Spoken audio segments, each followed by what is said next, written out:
Welcome. Guess where I am? I'll wait to tell you. I'll see if the scenery can tell. So last time we published a video, we were in Winter Park.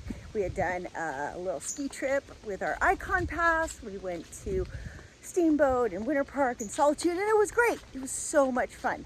And then we went to San Diego, and there's something about going to San Diego and staying at San Alejo, which is in Encinitas, that is very special to me. And so I don't even think about YouTube. To be honest, YouTube is not my highest brain capacity. I'm really good at a lot of other things, but to think, to film, and to edit, actually it's not the filming, I'm great at filming, I'm horrible at editing. So anyways, when I'm at San Alejo, I'm kind of selfish, and it's all about me and getting my surf in and getting my rest and relaxation in. And so I really need to create another video on our San Alejo trips because they're amazing. Like just the whole lifestyle while we're there is great, but at the same time, it's like an energy vortex where you definitely feel it. The air feels heavy, not like what it feels like right here. And so it was great. We were there for 2.5 weeks. 2.5 weeks, and we ended up, well, let's say this. We had tickets to the place where we are at for last November. Luckily it was Southwest, so I canceled it. At the time, last November, I'm like, we were going to go to San Alejo and then come here. I'm like, I just don't really feel like going there. I wasn't that excited about it, so we canceled it. And then we decided when we were in San Alejo, we were like, well, we could go there again. And I was like, I don't know. I just don't know if I feel like it. It's not that exciting to me anymore. And so before I reveal the place, I want you to know a couple things about this place. Very dramatic in my stories. So the first time I came here, Victor and I, we were dating. We were dating, and we brought his family first to a place very close to here. And it was great, and it was fun. And then Victor and I came here, and I pretty much was crying the first night. I'm going to start giving it away now because geckos were on the table, and I was worried about flying cockroaches, like terrified. Like I was a whiny baby. Like, oh, Victor, I'm so scared. Like, oh, there's bugs, and like I want to just eat a pizza, and there's like a lizard thing on the table. I'm scared. But we stuck it out, and it was great, and we had a good time eventually.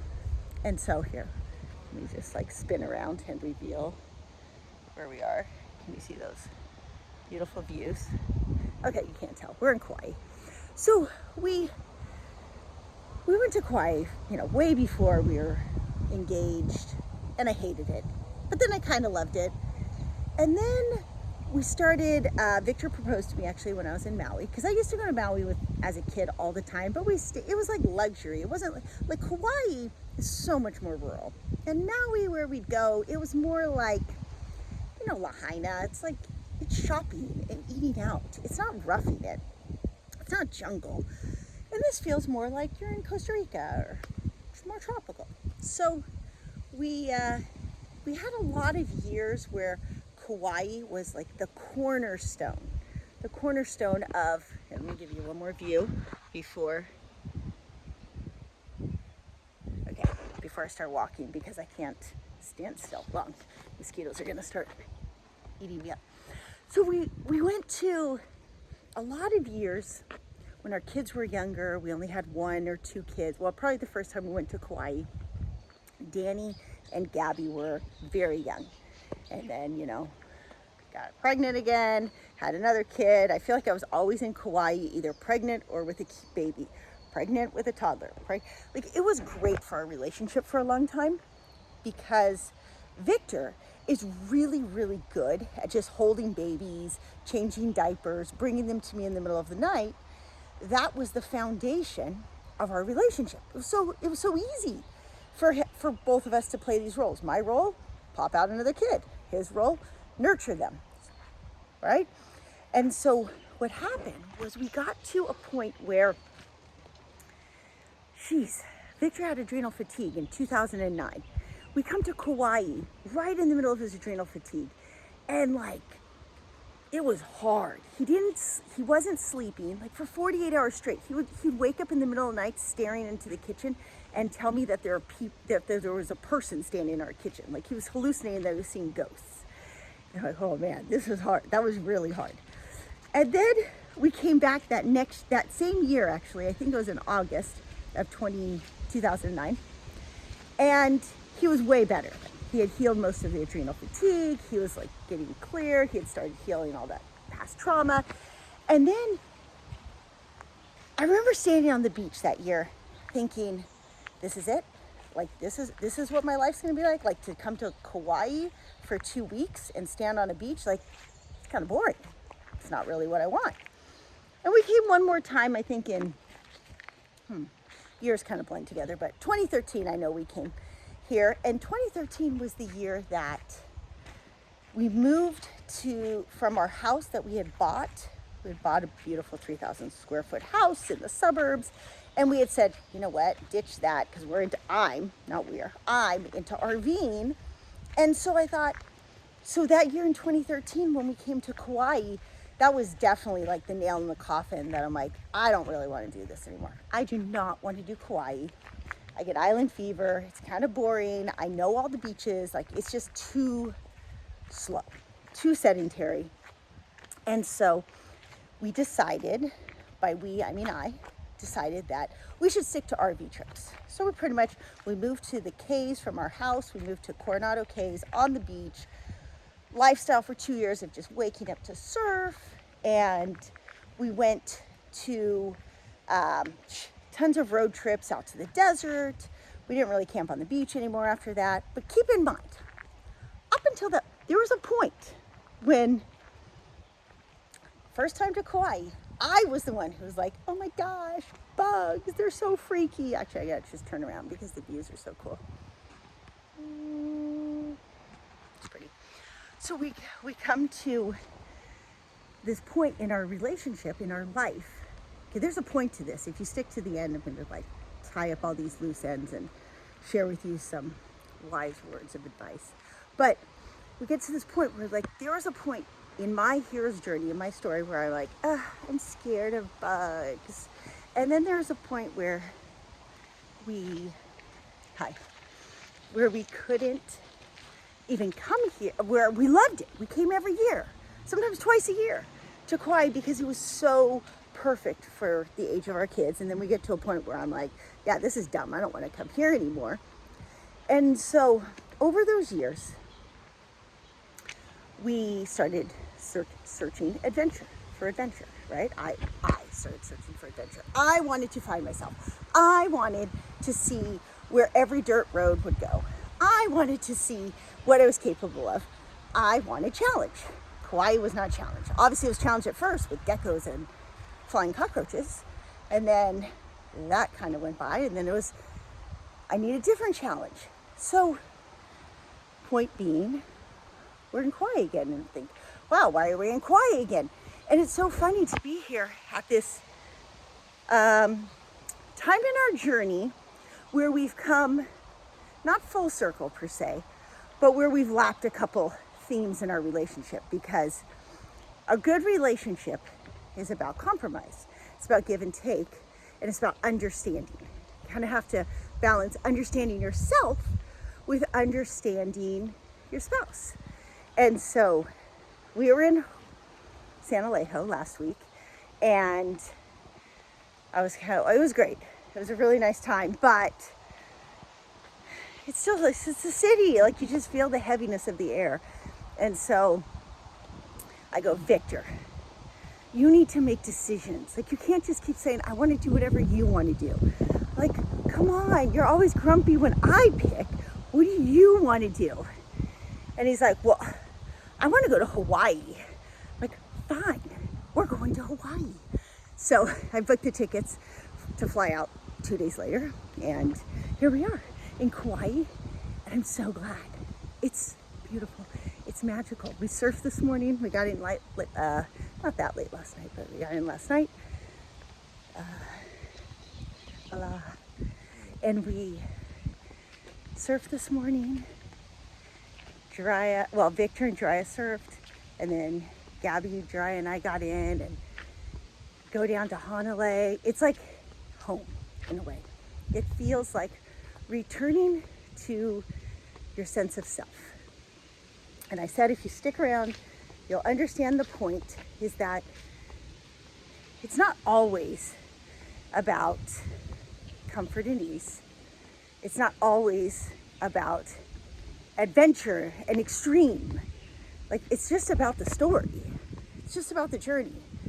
It's just about recognizing your journey, like without attachment.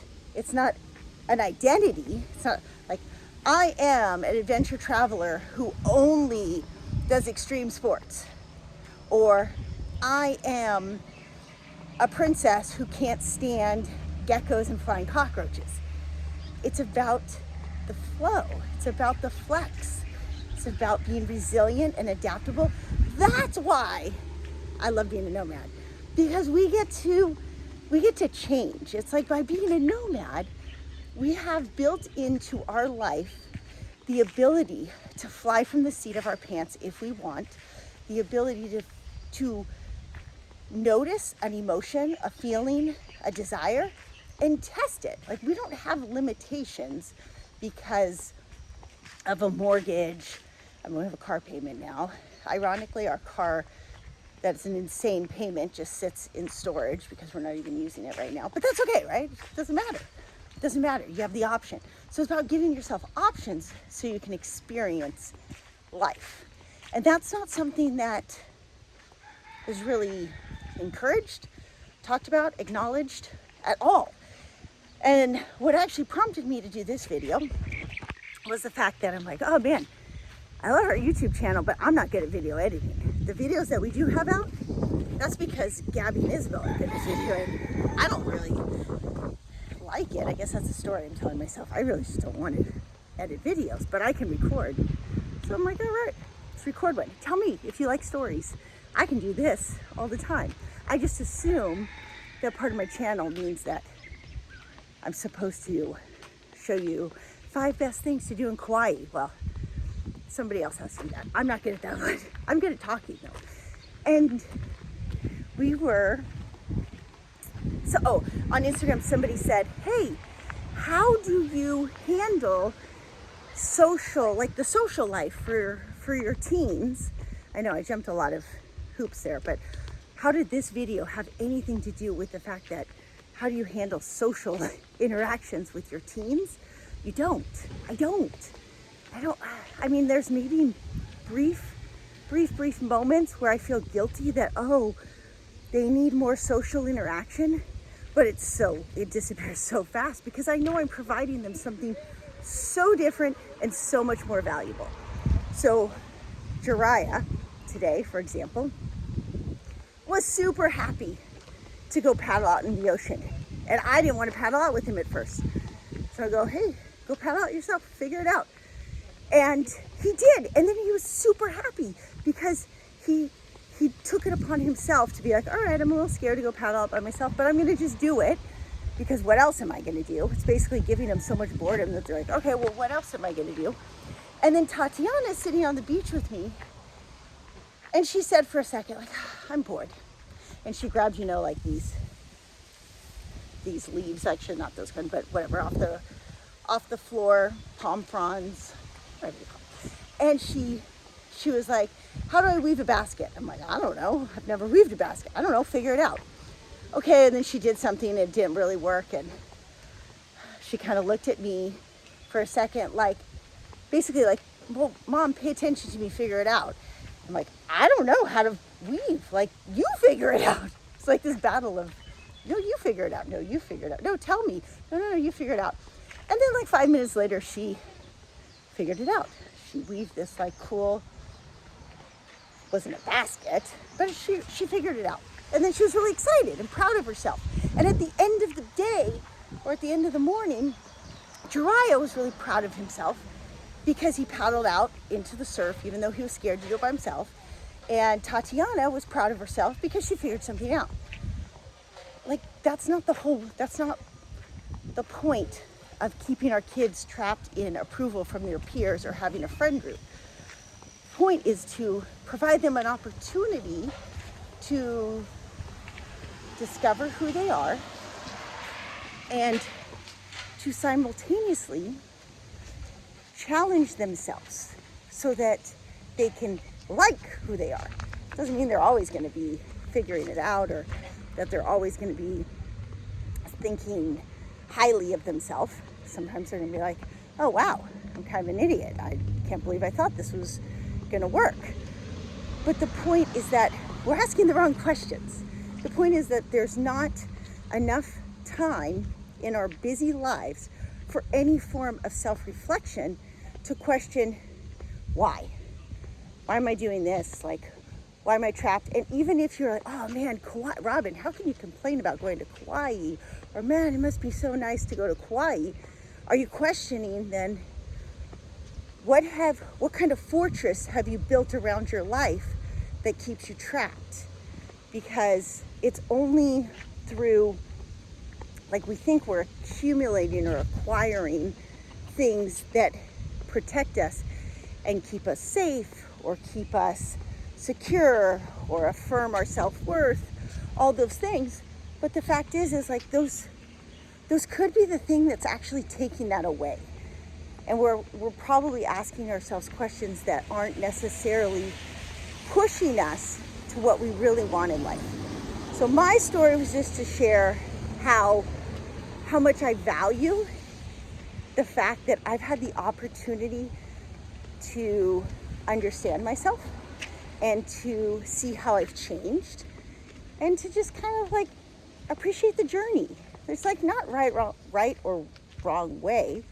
I just know that I get here to quiet and I'm like, oh man, I feel so much gratitude to see the evolution in my thought process that's happened because being a nomad has allowed me the time and space to experience a world that is very, very different from the world most people experience.